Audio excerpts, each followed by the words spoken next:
أحبابي، بخصوص الاستعراض أو بالاحتفالية بيوم الاستقلال، حقيقة كانت المظاهر جدا مؤلمة، مظاهر فاضحة أذت الكثير من المؤمنين وأذتنا، لأنها لا تنم عن غيرة وعن أخلاق العراقيين الشرفاء النبلاء اللي ما يرتضون أنه هاي المظاهر السيئة تكون أمام أعينهم. يوم استقلال العراق يوم كريم ومبارك، كان المفروض بالحكومة أنه تظهر حقيقة هذا التاريخ، أن تظهر من قام بالثورة، من كان صاحب الفضل، ليس أنه تظهر هذه المظاهر السيئة وهذه المناظر المقززة نخجل أن نقول ما هي. فكيف ببروزهن على منصات التواصل، وللأسف عراقيات وغير عراقيات؟ كان المفروض بهم أن تكون هذه المناسبة انطلاقة طيبة،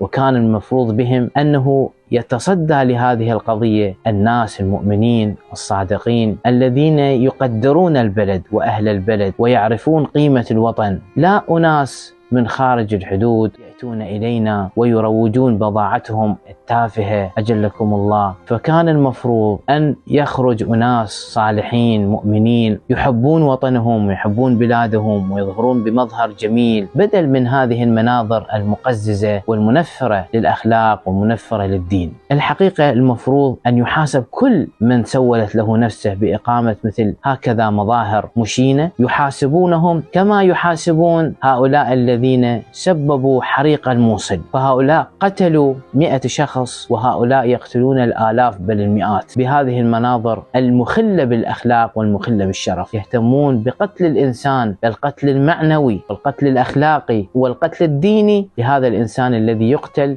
بهذه المظاهر والمناظر المشينة. نسأل الله سبحانه وتعالى أن يعيننا وإياكم على طاعته. والسلام عليكم ورحمة الله وبركاته.